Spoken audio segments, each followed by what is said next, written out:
इसलिए झोपड़ा। आपसे भी निवेदन है रायसेन वालों, कहीं की सो रही हो तो कोनी मार के जगा देना, नहीं तो सीवर वालों को झोपड़ा मिल जाए। थोड़ा कथा में कहीं पर भी जाओ, चाहे भागवत कथा में जाओ, चाहे राम कथा में जाओ, चाहे शिव महापुराण में जाओ, चाहे गीता में जाओ, चाहे कोई विद्वान ब्राह्मण पूजन करा रहा हो, अनुष्ठान करा रहा हो, उस समय आपके नेत्र खुले हुए होना चाहिए। और केवल साधारण से नेत्र नहीं, ज्ञान के चक्षु भी खुले हुए होना चाहिए, जिन चक्षुओं के बल पर मेरा नारायण मिल जाता है, वो ज्ञान के चक्षु।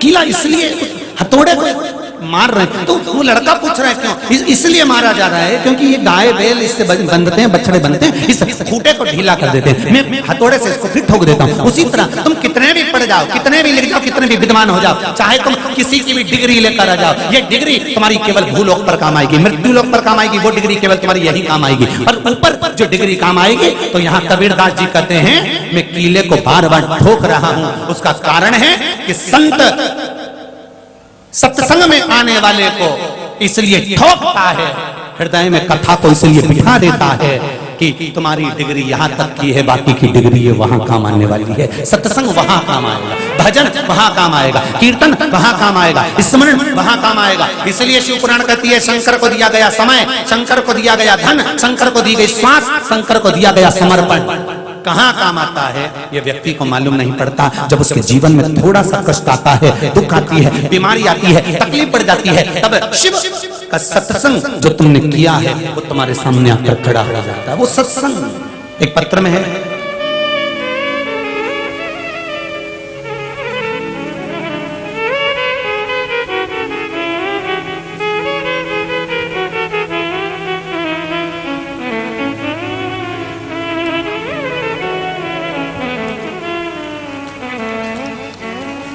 आपका सत्संग किया हुआ कहां काम आता है, पत्र में वर्णन किया। देखिए, तन्वी सक्सेना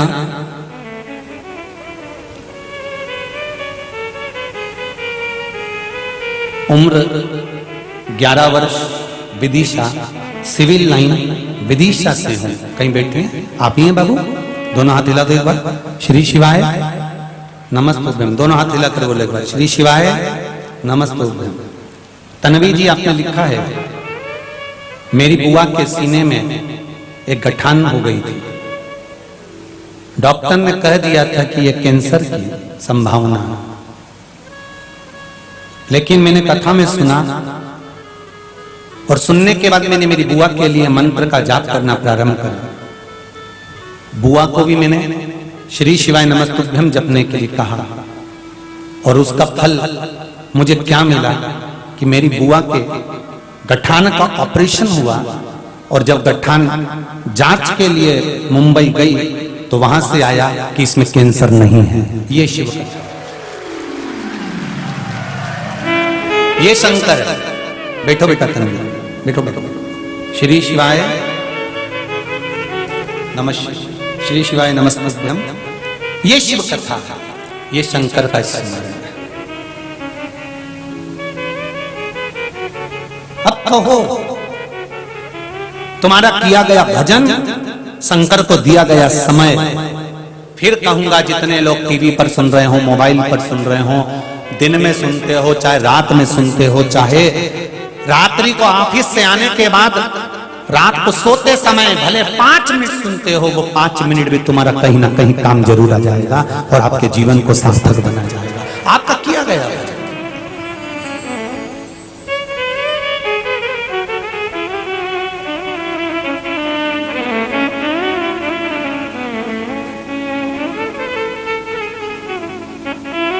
ये वो अमृत है, शिव अमृत। देव सूर्य नारायण भगवान को अर्घ,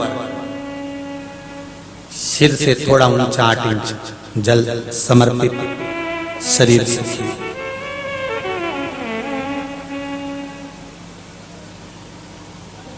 करो जब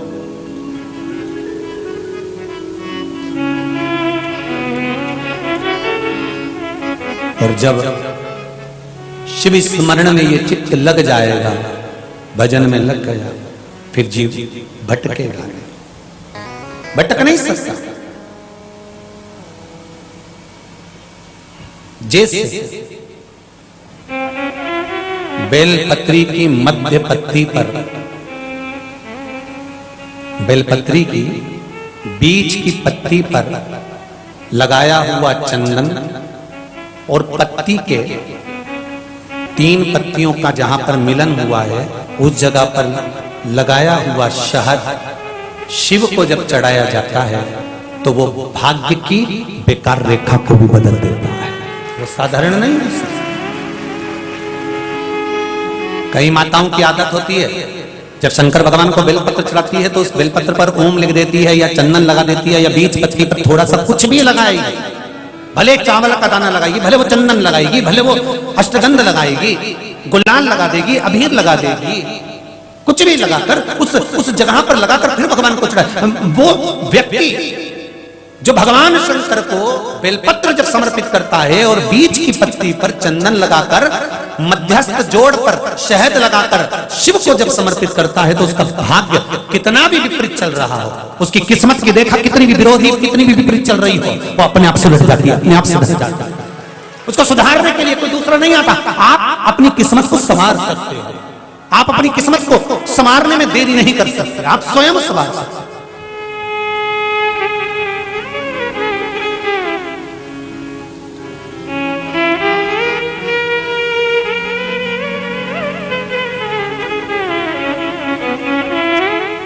जम के बोलना जरा एक विचार कर कि आप स्वयं अपने हाथ से भोजन करना पसंद करोगे कि दूसरा तुम्हें भोजन कराएगा तब पसंद करोगे?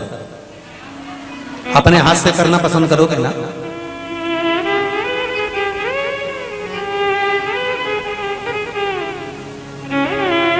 दूसरा करे वो श्रेष्ठता नहीं कि हमारे लिए वो करेगा, नहीं, हमारे लिए हम खुद करेंगे।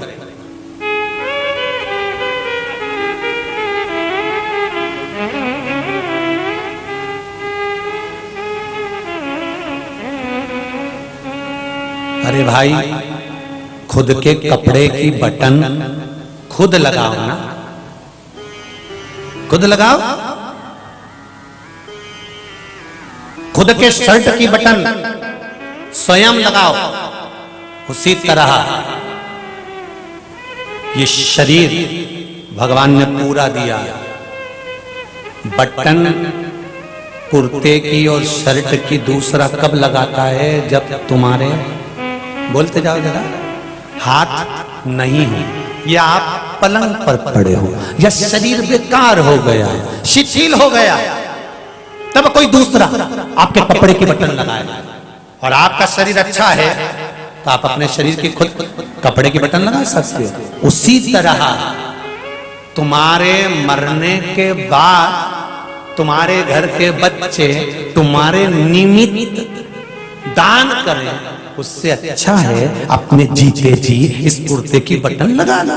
इस जीते जी शरीर से दान, पुण्य, भजन, कीर्तन, स्मरण, संकीर्तन करते चलो।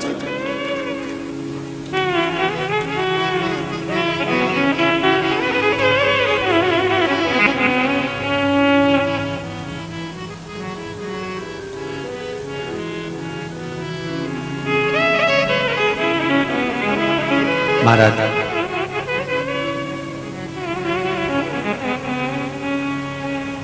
इस शरीर से स्मरण करते चलो, इसके सिवाय कोई साधन नहीं। जल जाए जीवा पापड़ी शिव नाम के बिना, जल जाए जीवा पापड़ी राम के बिना, नाम के बिना शिव नाम के बिना, ओ नाम के बिना। ये जिस्या सबसे ज्यादा आलसन, पूरे शरीर में सबसे ज्यादा आलसन है ये जिभ्या।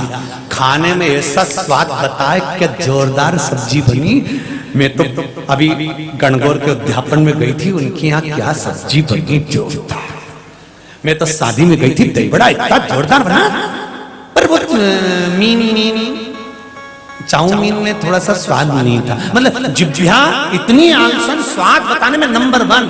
और इससे कह दो थोड़ी देर राम राम गा ले, थोड़ी देर राम राम गा ले। चालू तो अच्छे से होती है जब बैठती है राम राम।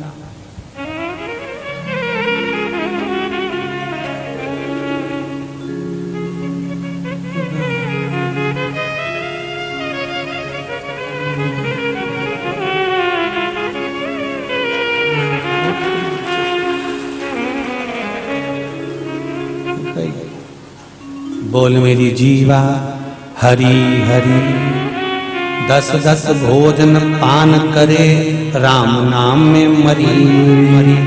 बोल मेरी जीवा हरि हरि, अभी भी नहीं बोली जीवा कि मरी मरी हरी गई। और कोई भजन करते करते सो जाए और उसको कोई जगा दे, उठ सो रही है, तो फिर ऐसे ऐसे क्या कर रही है? भगवान भाग रिया था तो बुला रही थी। सोने का तो काम ही नहीं है।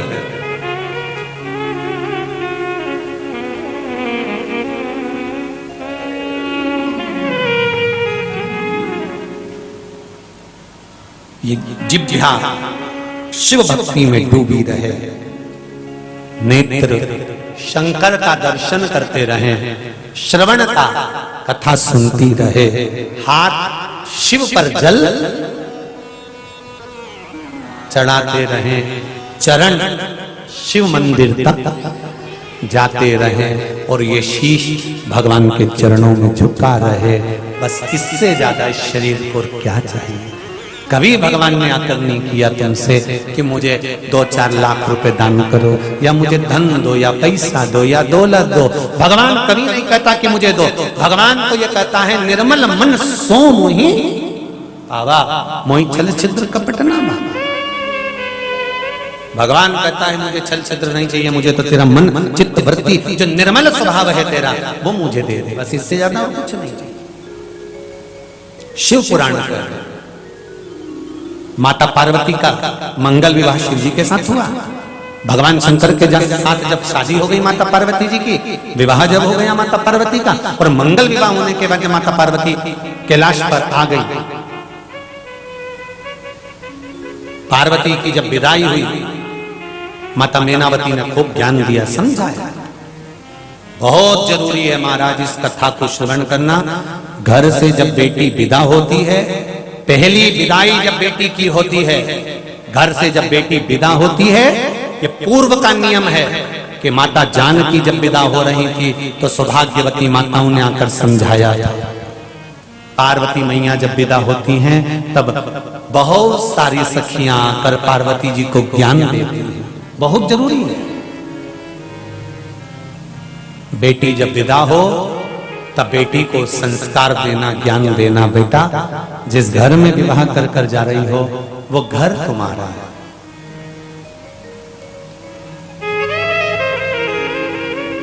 ओ बेटी, ससुराल में रही हो तो चांद बन के। बेटी को ज्ञान दीजिए। ओ बेटी, ससुराल में रही हो तो चांद बन के। हीरा और पन्ना की दुकान बन के बेटी, हीरा और पन्ना की दुकान बन के बेटी, ससुराल में रही हो तो। बोलो राय से मलो, बेटी ससुराल में रही हो चांद बन के। बेटी जब विदा हो तब उसको ज्ञान दीजिए, जैसे ये दिया जा रहा है। ससुराल में चांद बन कर रहना, हीरे और पन्ने की, अरे बोलो बोलो, दुकान बन कर रहना। यहां ये नहीं बोला कि पान की दुकान बन के रहना। क्यों? पान की दुकान चारों तरफ से खुली होती है और हीरे और पन्ने की दुकान चारों तरफ से ढकी हुई होती है। इसलिए हीरे और पन्ने की दुकान बनकर ससुराल में बेटियां मर्यादा में रहें।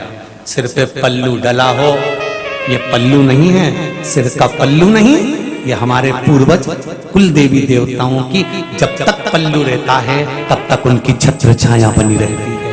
हीरा और पन्ना की दुकान है वे। पर आज के जमाने में उल्टा है, शादी होती है जब पल्लू यहां रहता है, 6 महीने बाद, 9 महीने बाद, 11वें महीना, उसके बाद भी बोलूं, और 1 साल शादी का पूरा होता है। यहां अब घर में जो बुजुर्ग महिलाएं होती हैं ना, बुजुर्ग माताएं होती हैं, वो पल्लू ले लेती है, पर जगदम्बा इसको पल्लू लेने में ना जाने क्या होता। और फिर ये पल्लू कब रहती है? जब घर में कोई बुड्ढा बुड्ढी मरे ना, जब डोकरा डोकरी मरे न, कहीं बब्बा ने अम्मा गई, तब ये इतना पल्लू, फिर इतना सारा पल्लू करे। और फिर जब रोए ऐसी धाड़ धाड़ के रोए कि लोगों को भी दर्द आए रे, कैसी रो रही बेचारी, कैसी रो रही।